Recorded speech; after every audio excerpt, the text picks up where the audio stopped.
Asini roha madihamu doh dami na sian Tuhan di pada amata doh sian anak na Tuhan Yesus Kristus Tuhan. Amin. Shalom mamanginang, selamat pagi, salam parhorasan. Saya didongani asini rohani itu hatta maham saluhuna. Sehat-sehat mamanginang dah, tetap semangat dan setialah selalu mendengarkan firman Tuhan sesibuk apapun aktivitas kita. Doa kami kiranya Tuhan senantiasa menyertai langkah Bapak Ibu Saudara. Firman hari ini untuk kita Yehezkiel 18 ayat 21. Ala itung surah itu dalhon rohani parjahadi saluhu dosana akkana niulana nasai laon jala diradoti saluhu akapatiki jala diulahon uhum doh hati goran tongoddo ikum manguli banadang jadi mate. Tetapi jikalau orang fasik bertobat dari segala dosa yang dilakukannya dan berpegang pada segala ketetapanku serta melakukan keadilan dan kebenaran, ia pasti hidup, ia tidak akan mati. Demikian firman Tuhan. Bapak saudara-saudara, seruan pertobatan yang disampaikan oleh Nabi Yehezkiel kepada Israel, bangsa umat yang dikasihi Tuhan, agar mereka berubah dari karakter, dari wataknya yang senantiasa membuat sedih hati Tuhan. Maka seruan yang sama untuk kita yang hidup sampai saat ini, agar senantiasa kita menunjukkan pertobatan kita, perubahan kita dalam kehidupan kita, di tengah-tengah keluarga, sebagai seorang ayah, sebagai seorang ibu, anak, dan lain sebagainya. Sebab kenapa makinang? Ada janji yang pasti yang kita terima bagi orang yang percaya kepada Yesus dan senantiasa menunjukkan pertobatan itu. Yaitu ia tidak akan mati, ia pasti hidup. Sebab ya, kematian selama-lamanya adalah bagian dari orang-orang yang lebih memilih hidup di dalam dosa. Hamo kadongan nahi naholongan, apa yang boleh kita renungkan dan kita hidupi dari firman hari ini? Mari amanginang, saya selalu katakan berusahalah untuk senantiasa menunjukkan perubahanmu, pertobatanmu dari karakter yang tidak baik menjadi lebih baik. Dari sifatmu yang tidak baik menjadi lebih baik. Ya, perubahan itu harus senantiasa kita tunjukkan. Jangan terlena dengan kebiasaan-kebiasaan yang tidak baik. Dan di zaman kita sekarang ini kita harus lebih jeli untuk ya melihat mana yang patut kita ikuti, teladani dan mana yang tidak.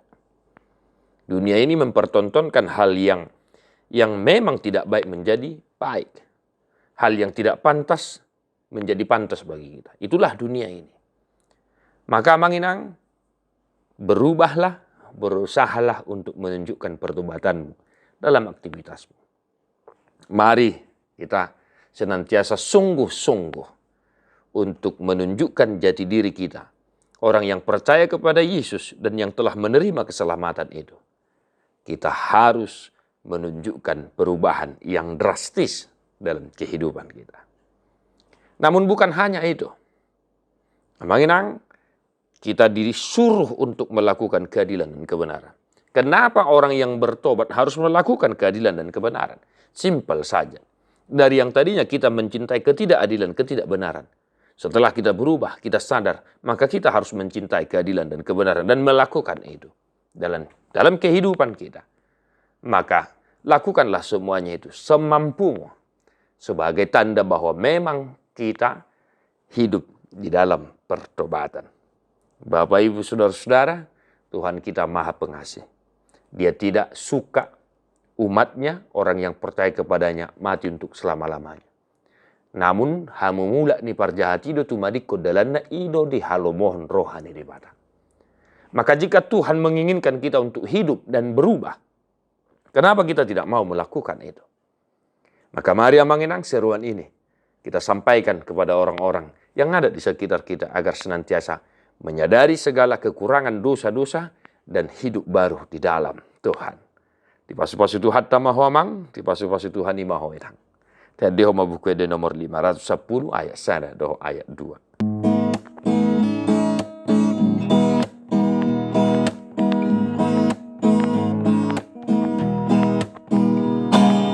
Sidu sosoima dongan nujolma ni lilianan ni portibion aku piboan ma lan tutu hatta akan alilu di baintanoon.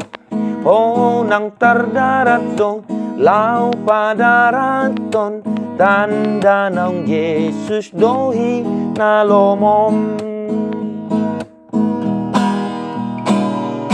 Nang najumahati di nasailaon, asal mamu batu joloanon. Ijakon Yesus do ay nang di taon, godang na bernit mane sa dosam. Sulikit rohami manang napiga, naung niarahon mitu debata. Tuhan Yesus memberkati. God bless you non-stop.